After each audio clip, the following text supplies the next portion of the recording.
Міне восточный пирогымыз дайын болып шықты.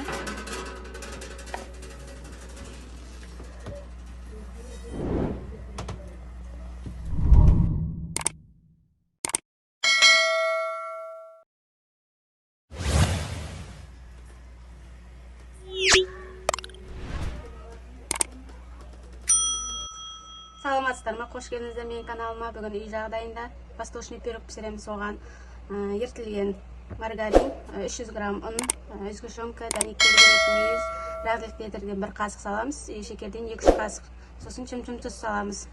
Bir жұмыртқаны маргаринге саламыз. Үстіне шекерді салып 2-3 қасық. Араластырып аламыз.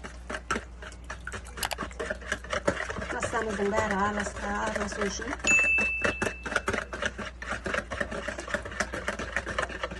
Разлик литрді ұнға араластырып алдым.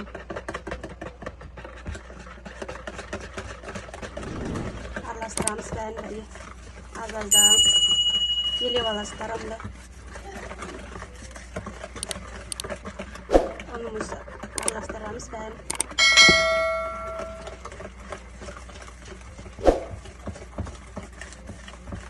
Az-azdan onu salamız.